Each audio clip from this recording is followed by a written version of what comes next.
Hey folks, and welcome to your Week 2 Assignment 3 video critique. It's me, Colin, once again, and this time we're going to be looking at your infrared and solarization images. And we're going to be looking at the work of Larry, of Jesse, of Julie, and of Betty Jo.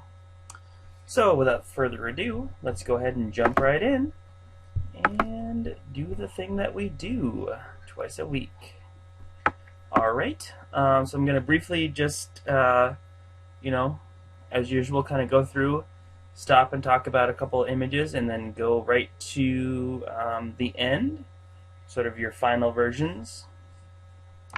So, now this is interesting. It looks like what I'm seeing here, I guess I didn't remember this from before, was that you do have some of your ones in here with them as well. So I'm actually going to zoom in just a little bit here so we can get a little bit better picture of what these look like. Alright, so we have this gazebo, and yeah, I'm liking that. I think of these different versions, I'm actually kind of liking this one. So I'm actually kind of liking this version of this. I feel like of your sort of 4 views that you have right in a row here. This is the tightest composition. You sort of have, you can see like this kind of starts off in the center of the frame, and then as Larry moves closer here, it kind of moves up in the frame into right here, which is pretty much where you want it to be. Now there's some different schools of thought on sort of landscapey type stuff like this, or basically just an idea of like if the subject is not a person or an object, but it's more of a place, as with Larry's images here. Where do you put the horizon? Where do you place the objects within it? Now, I have always been in favor of the majority of the time trying to put your horizon either in the upper third here, and then you sort of have like what he's done here. You have this building right basically sitting on that upper third line. The other school of thought is put in the lower third, and it does obviously different things. If you put it in the upper third, it becomes more about sort of formal things that are happening on the ground. Obviously, you have these lines, sort of leading the viewer's eye. You have repeated forms. You can sort of play around with the formal elements. If you go the other way and you put your horizon to lower third, you're really kind of giving a different sort of feel to your image, where it's more open, it's more expansive, because it's really a lot of sky, and these are things that people associate in their mind with the sky. So I would say, getting back to the point here, I would say this is the most successful of the group. One, because it's a little tighter. You sort of get rid of this, which is a bit of a distracting element, this car bumper. You sort of also get rid of this, which is not bad. I just don't know if it's necessary for the image. So you get tighter on this stuff. You still get the same idea that you had there, but you do. It's obviously better composed because it's a little bit stronger in terms of where things are placed. That's leading your eye back in there in a way that this doesn't do as well. I also wanted to talk about this image because I thought this was a good one in terms of the way that you sort of have layered the different things. I like this because you did a good job of filling the frame. I feel like all 4 corners, while there is, of course, negative space, there's negative space in every image, you want negative space, there's no wasted space, there's no empty space, there's no space that's just sort of inactive. You have like, the tree is kind of framing the scene. You have some really dynamic things going. We have these diagonal lines here. So this one leads here, this one leads back here, and then you sort of have this circular thing going on here with this sort of slight curve here, the slight curve here, and then the slight curve of this tree. So you have like a lot of diagonal lines, which always gives your image a dynamic feeling, sort of you see a sense of action or of visual excitement, more so than and again, you don't necessarily want visual excitement or action in every image, but it does certainly make it more dynamic, and I find that people respond to that well. So let's get down into Larry's actual final images. So you chose this guy. We did the black and white conversion, and we did see this in a smaller version up above. So here's your infrared. If you go back now, he didn't include but you can see it here. So it's this image. You're seeing a lot of green in these areas, which obviously goes to gray here. That's what happens with this. And then when you look at what happens with the infrared simulation, basically with infrared film, which is what this technique is based on, you get a lot of your greens going towards white. It has to do with, well, I really don't want to get into it too much, but it has to do with the way that infrared film, the way that it collects light, basically, the way that it functions in terms of collecting light and imprinting an image on the negative.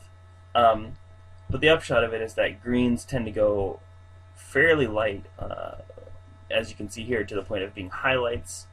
And just sort of, a lot of times depending on what's in your image, it'll add contrast.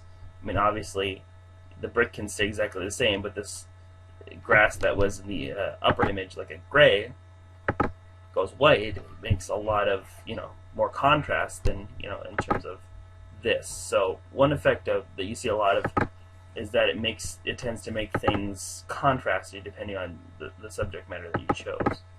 And then with these, I'm going to go ahead and zoom back in again. I gotta say, I really like this. You filled the frame really well. Again, rule of thirds, right? You can imagine one line going here, right at the bottom, one line going here, right across the top. Nice repeated form here. Tons of cool graphic elements. I really like the way that you framed this up. Again, we have a lot of those same things where leading lines going into this thing in the center, which is very visually dynamic. You have all these lines. You have the circle, and you have all these things that are visually pleasing. You have a lot of colors here. Obviously, those won't translate one-to-one to the infrared or the solarization, but very cool just in the image. And as you can see, we're going to get a little taste of what's to come. Very cool result there. This is also nice. It's not necessarily an uncommon thing to see, but when done well, I mean, almost anything that you photograph is not uncommon to see. See people's faces every day, and yet we can still be fascinated by a well-made portrait of someone's face. So, just in the same way, like, this is something that you see a lot of with people shooting at a fair or a carnival. But when done well, it looks great. This I like. Now, this is actually something I haven't seen, I don't think, at all before. I really enjoy the sort of that. Oh, this is also very cool. But this is the sort of thing where slow shutter does work very well for this. And depth of field. If this was shallow depth of field, would not work. But this is the thing, like, I think sometimes people are somewhat careless with their depth of field. They just sort of, just go with whatever. Oh, it's F11, whatever, it doesn't matter. Now this is depth of field where it makes sense because, again, you have all this stuff, and it goes along with sort of the subject matter of this, which is, sort of the carnival, the fair atmosphere, where it is almost a visual overload. Everywhere you look, there's something flashing, there's something bright. It totally makes sense with this image. So these are the kind of things that you want to think about while you're making your images. If you have a lot of depth of field in your image, it should be for a reason. If you have shallow depth of field in your image, it should be for a reason. Now, if the reason is that it looks cool, obviously that always helps. But it's good to also have like a conceptual reason, a reason that goes along with what the image is about. But if you make an image that looks really cool, sometimes that can be overlooked too. Alright, excuse me. So, here's that one again. he went ahead and made it in black and white. And let's see what that looks like solarized. Whoa, that is cool. I gotta say, I like this effect. Surprising, like, a lot of the stuff on the ground actually didn't get any kind of inversion effect on it. It just kind of, you see, like the people, pretty much normal. Sky, totally inverted. This, totally inverted. This, all this stuff over here. For whatever reason, it's kind of funny because solarization is sometimes very random. It can make really cool effects out of that. So let's see that back and forth one more time. So we have the before, and we have the after, and you really get, just like with his infrared image, you really get a lot of contrast added to this image. And I think that, at least in this sense, that contrast, that slight sense of surrealism, I think it really functions well with the carnival atmosphere and with, it just adds some sort of visual drama to this image. So, nice work, Larry. Very nicely done. Alright, next we're going to go ahead and look at Jesse's work. And right off the bat, talk about effective use of depth of field just a minute ago. Here's a really effective use of depth of field. Obviously, this is the subject. She's directing your eye there. And then in the background, you get sort of a sense of the area that this is in without having anything that's sort of pulling focus from this thing that's happening here. Again, well composed, right, kind of straddling that invisible imaginary line. Now this I also liked before. I actually thought that this was very cool. It's kind of very minimal, but I love the sort of texture of this. The texture of this. This is cool. I think this feels like an idea that you could develop into something. I'm not sure what. But I also see, now this is another thing. I think that's really a lot of fun. Like this image, you have sort of the fun skateboard, the bright flip-flops, the legs. It feels like summer. And I don't think that's just because I'm really wanting it to be summer right now.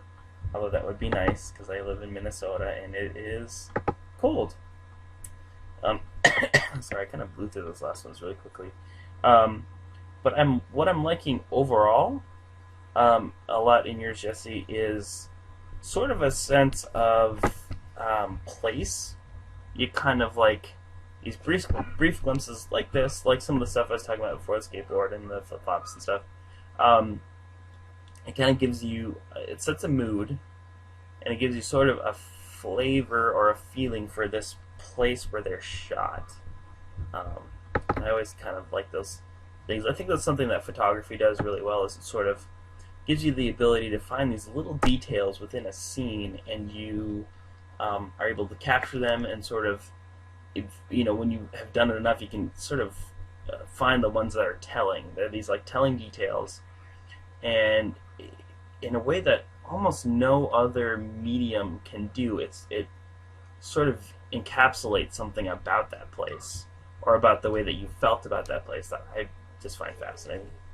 Anyway, so, okay, cool. So I remember this, that we were just talking about that one, and oops, like there's the original, and then this is the solarized one. Yep. Okay. Very cool. I like it a lot. Again, we have some a little bit like what we saw with Larry's. There's a bit of surrealism with sort of the what is inverted, what's not inverted, and it goes from being like this thing that's really about these branches and flowers to like this weird, almost abstract like line study and like studying texture. This could almost be like an abstract painting in some of these areas where it's like, or like somehow it makes you think of like broken glass. I don't know. But I actually thought that was a really cool result. And then for your solarization, let's take a look. And again, here's another one, another good example of, so I'm going to go ahead and zoom this out again here so you can see the whole thing at once. So a good example of these techniques adding drama. A lot of times, again, a slight bit of surrealism. That's why these two, why we sort of paired them together as an assignment in the program is that sometimes people will say, well, what is the application of these things? Like, where do I use them? You can use them to add some drama to a scene like this one, to sort of give it a surreal feeling. Like if you have a client that, somehow, it's like a fashion thing, like a perfume, like certain things where you want to be cutting edge or slightly, edgy. A lot of times this can add enough of a surrealistic feel to it that it sort of gives it that without being overwhelming. So yeah, again, you see what we're seeing here is a lot of greens going white, especially with the trees, the trunk being dark, it's adding a lot of contrast. But yeah, I thought that was very interesting. I think definitely, it's really sort of a change in mood from this, but I really do like that kind of added drama that you get there. Alright, next up, we're going to look at Julie's images. Excuse me. Alright. So we have the mask, we have the wizard here. Sorry, I've got a little bit of lag here going. So we got some sort of figurines here. And I think so far this might be just of the images that we've seen of her so far. I'm thinking that I like this a lot. Partially the composition again. It's a lot tighter than some of those we've seen. You really kind of have engaged a lot of space. I mean, you still obviously have negative space here, but like the difference between, say, this and let's say like this.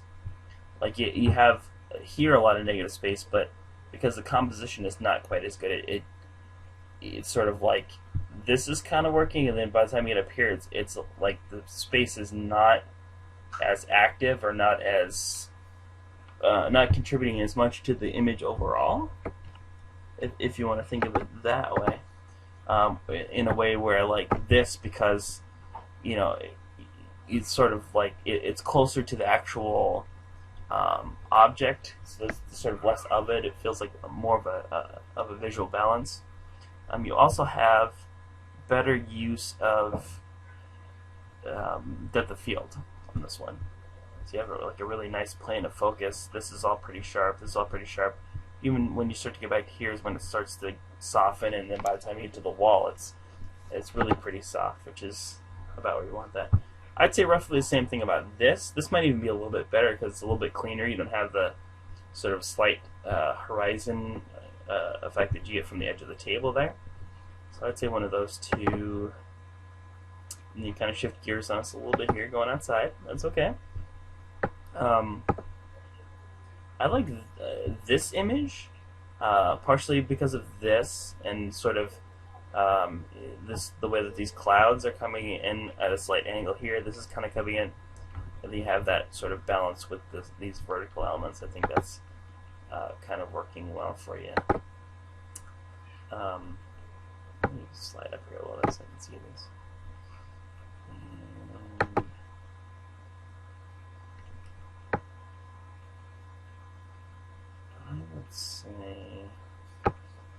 Let's slide down here just a little bit more. So there's another one I wanted to talk about that I had seen earlier. Oops, did I go past it? Maybe I did. Okay. So I think it was maybe this one at the end here. I feel like I like a lot of what's going on here. I feel like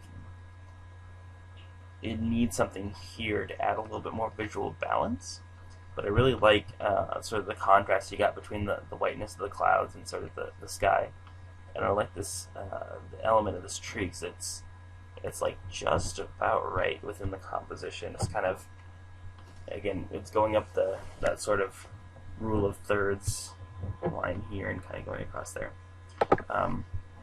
So let's look at, let me zoom out here a little bit. Let's look at her effects that she achieved here. So before and after, I'm guessing that that is a solarization. So that's what it looks like to me. Yeah, I'm gonna say it is. I like it. I gotta say, some of the stuff that's happening like in here and in like with these sort of feathers, the way that they're, I don't know, something about the way that's slightly desaturated and sort of some of the contrast that's added here between the elements that are sort of not inverted and the elements that are inverted. It's kind of adding a real interesting, it's like an emphasis on texture that you don't get as much here. You sort of are noticing texture more, and it adds a little bit of drama to that, I would say, as well. And then, yep, okay. So that's definitely more of like a infrared, or yeah, infrared at the bottom there. I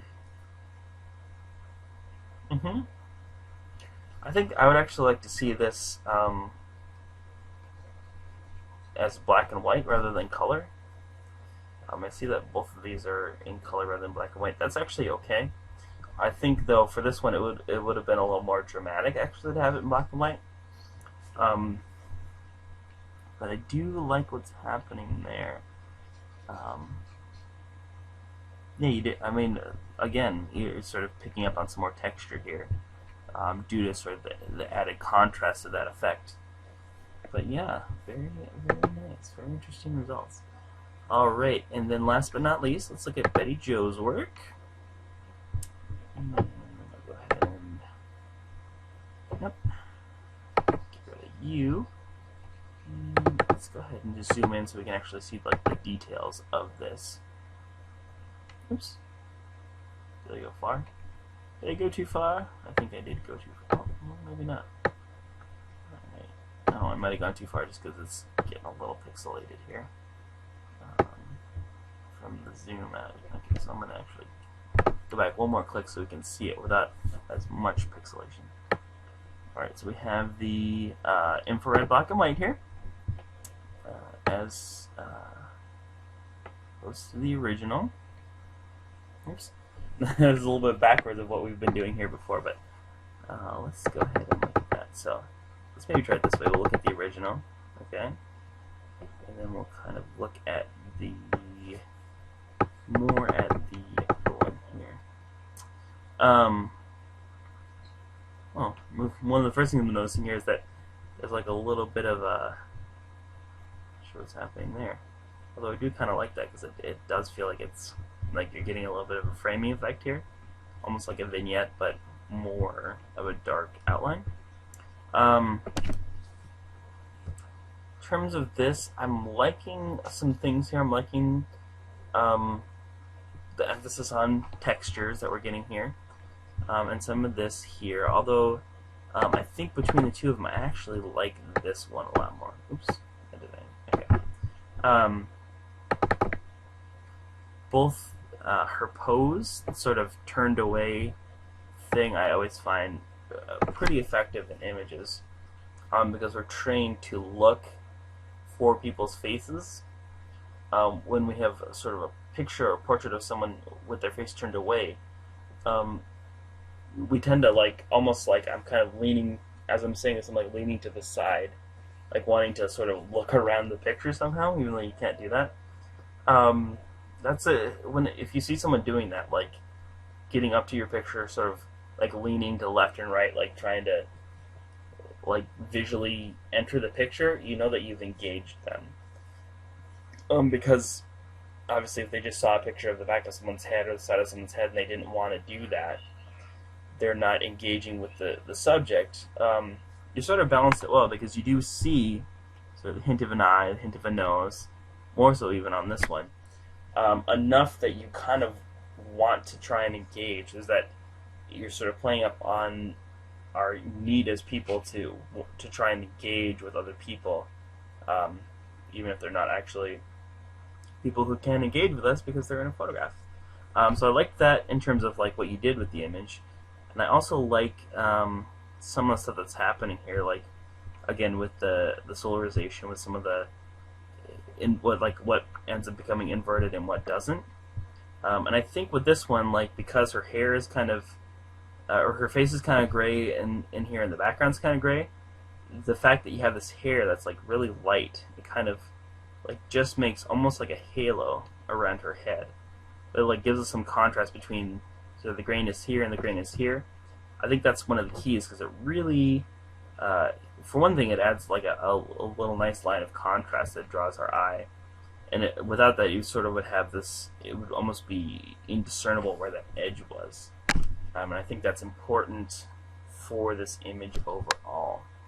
Then we're going to see here, I do like this, very well composed, nice use of color there.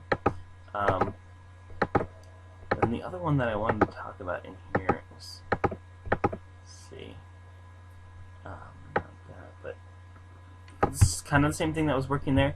It was also this. I liked like these as visual forms. I thought those were really interestingly used, and sort of the pine needles there and somewhat in the foreground.